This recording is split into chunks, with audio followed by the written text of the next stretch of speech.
बाल विनष्टक की कथा। इस अवसर पर यौगंधरायण ने रुमंडवान से कहा कि राजा ने हम लोगों को बड़े ही कठिन कार्य पर नियुक्त किया है, क्योंकि सभी लोगों के चित्तों को प्रसन्न करना दुष्कर है। अप्रसन्न बालक भी मन में क्रोध और क्षोभ उत्पन्न कर देता है। इस संबंध में बाल विनष्टक की कथा कहता हूँ, सुनो। प्राचीन समय में रुद्र शर्मा नामक एक ब्राह्मण था।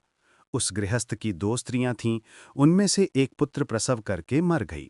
अतः रुद्र शर्मा ने उसके बालक को दूसरी माता के हाथ सौंप दिया। जब वह बालक कुछ बड़ा हुआ तो उसकी माता उसे रूखा सूखा भोजन देने लगी। इसी कारण वह बालक धूमिल शरीर वाला और बड़े पेट तोंद वाला हो गया। बालक की शारीरिक स्थिति देखकर रुद्र शर्मा ने उस पत्नी से कहा कि तूने इस मातृहीन बच्चे की उपेक्षा की है। उत्तर में उसने पति से कहा कि स्नेह से लालन पालन करने पर भी यह ऐसा ही रहता है, इसके लिए मैं क्या करूं? उसके ऐसा कहने पर रुद्र शर्मा ने समझा कि यह इस बालक की प्रकृति ही है। स्त्रियों के झूठे और मोहकारी वचनों को कौन नहीं मान जाता। वह बालक ही विनष्ट है। वह बालक पिता के घर में बढ़ने लगा, इसलिए उसका नाम ही बाल विनष्टक पड़ गया। एक बार बालक ने सोचा कि यह मेरी माता मेरी दुर्दशा करती है और अपने पुत्र का भली भांति लालन पालन करती है, अतः मैं इसका बदला लूंगा। बाल विनष्टक की अवस्था यद्यपि 5 वर्ष की ही थी, किंतु बहुत बुद्धिमान था। एक बार राजगृह से आए हुए अपने पिता को एकांत में उसने अस्पष्ट स्वर में कहा, पिता, मेरे 2 पिता हैं। उसके कहने पर रुद्र शर्मा ने अपनी पत्नी को उपपति वाला समझकर उससे स्पर्श करना भी छोड़ दिया। वह भी चिंता करने लगी कि मेरा पति सहसा कुपित क्यों है। अवश्य ही इस बाल विनष्टक ने कुछ किया होगा। एक बार उसने बड़े ही प्रेम से बाल विनष्टक को स्नान कराया और सुंदर तथा स्निग्ध आहार खिलाकर उसे गोद में बैठाकर प्यार से कहा, बेटा, तुमने अपने पिता रुद्र शर्मा को मुझ पर कुपित क्यों करा दिया है? यह सुनते ही बालक विनाता से कहने लगा कि अभी मैं उससे भी अधिक कुछ करूंगा, क्योंकि तुम अपने लड़के के ही पालन पोषण में ध्यान देती हो और मुझे सदा कष्ट देती हो।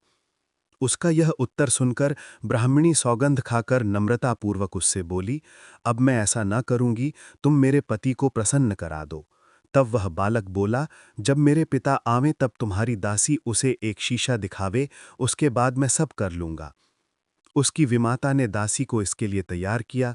फलतः उसने रुद्र शर्मा की आते ही उसे शीशा दिखलाया। उसी समय शीशे में अपने पिता के प्रतिबिंब को दिखाते हुए बालक ने कहा कि यही मेरा दूसरा पिता है।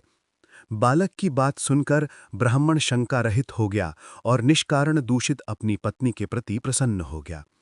इस प्रकार एक बच्चा भी बिगड़कर दोष उत्पन्न कर सकता है। अतः हम लोगों को इन सभी आगंतुकों को प्रसन्न रखना चाहिए। उत्सव का समापन। ऐसा कहकर रुमणवान के साथ योगंधरायण ने वत्सराज की विवाहोत्सव में सम्मिलित समस्त जनों का सावधानी से ऐसा स्वागत किया कि प्रत्येक व्यक्ति यही समझता कि सारा प्रबंध मेरे ही लिए हो रहा है।